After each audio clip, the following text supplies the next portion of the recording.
મારું નામ વાળા ભરતસિંહ પોપટભા, પ્રદેશ પ્રમુખ ખેડૂત કલ્યાણ સંગઠન. અત્યારે મોરબી જિલ્લાના જેતપુર ગામમાં જે ખેડૂતોને વીજ ટાવર અદાણી અને પાવર ગ્રેડ કંપની નાખે છે એનો જે વિરોધ ચાલે છે, એમાં તમામ જ્ઞાતિના ખેડૂતોને, તમામ જિલ્લાના અને ગુજરાતભરના ખેડૂતોને આમાં કોઈ જ્ઞાતિ, હું પટેલ છું, હું દરબાર છું, હું કોળી છું, હું બ્રાહ્મણ છું, હું રબારી છું, હું આયર છું, આ કાંઈ કરવાનું નથી. તમામ જ્ઞાતિના ગુજરાતભરના ખેડૂતોને રોજબરોજ ત્યાં હાજરી આપવા અમારું ભાવ ભર્યું. અમે પણ આમંત્રણ આપીએ છીએ અને વિનંતી સાથે કહીએ છીએ કે આપણે એ આંદોલનને પૂરેપૂરું સમર્થન કરવું પડે.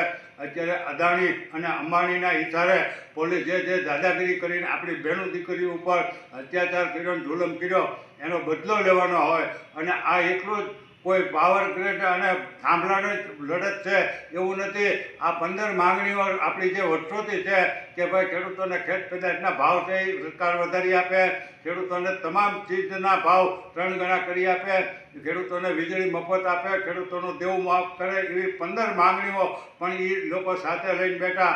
એટલે મોરબી જિલ્લાના જેતપર ગામના ખેડૂતો અને સુરેન્દ્રનગરના જિલ્લાના કોંઢ ગામના ખેડૂતો જે વીજપોલનો ટાવરોનો વિરોધ કરે છે, એની સાથે સાથે આપણા ગુજરાતના તમામ ખેડૂતોની માંગણીઓ પણ સાથે છે. એટલે તમામ જ્ઞાતિના ખેડૂતોને બે હાથ જોડીને અમે વિનંતી કરીએ કે આમાં હવે કોઈ જાતનો ભેદભાવ રાખ્યા વગર આમાં હિસ્સો કરીને ચોંટી પડવાનું છે અને આંદોલનને જીત બતાવવાની છે. અને એ આંદોલનકારીઓને પણ આપણે ખૂબ હૃદયપૂર્વકથી આવકારવાના છે. અત્યારે ખૂબ મોટા તમામ સંતો, મહંતો અને ખૂબ મોટી સંખ્યામાં આગેવાનો આવી રહ્યા છે. કાલ જ તે હકાભા ગઢવીએ પણ ખેડૂતોને સમર્થન કર્યું. એટલે ગુજરાતભરના ખેડૂતો અને તજજ્ઞો અને વિદ્વાનોએ અને તમામ ખેડૂતોએ હકાભા ગઢવીને ખૂબ અભિનંદન અને શુભેચ્છા પાઠવી અને સલામો કરી.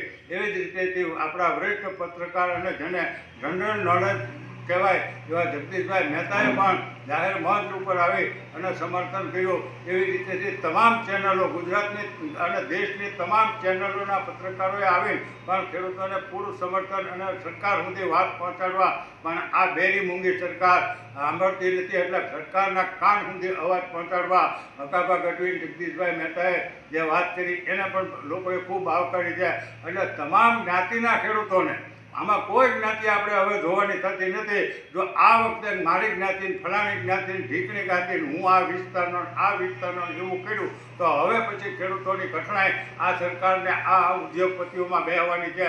એટલે અમે પણ બે હાથ જોડી વિનંતી કરીએ કે રોજ આપણે મોરબીમાં જેતપર ગામમાં જવું. અમારું ખેડૂત કલ્યાણ સંગઠનનું એ દિલથી એને સમર્થન છે અને ટૂંક સમયમાં અમે પણ ત્યાં જવાના છીએ. એટલે આમાં તમામ લોકોએ મારો ધર્મ, મારી જ્ઞાતિ, મારો વિસ્તાર આ છોડી અને તમામ લોકોએ આ મોરબી અને કોંઢનું જે આંદોલન હાલે એને પૂરા દિલથી સમર્થન કરવાનું છે. એમાં આપણી ખેડૂતોની તમામ માંગણી ભેગી છે અને એ સરકારને, જો આપણી એકતા હશે તો સરકારને જખ મરાવી એ માંગણી આપણે સ્વીકારવી પડશે.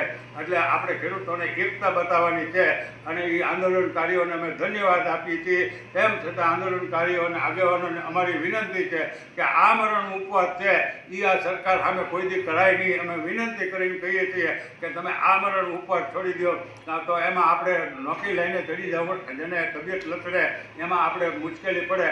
એટલે આમરણ નહીં, આને તો ખાઈ પીને આની સામે જંગ લડી લેવાનો છે, ત્યાં સિંહ રચના કરવાની છે. બાકી જ્યાં સુધી જીત ન થાય ત્યાં સુધી આ આંદોલન ખેડૂતોનું બંધ ન થવાનું અને એમાં અમારું પૂરું સમર્થન છે. તમામ જ્ઞાતિના ખેડૂતો મોટી સંખ્યામાં રોજ ત્યાં હાજરી આપે એવી અમે ભાવભરી વિનંતી કરીએ છીએ. જય હિન્દ, જય ભારત.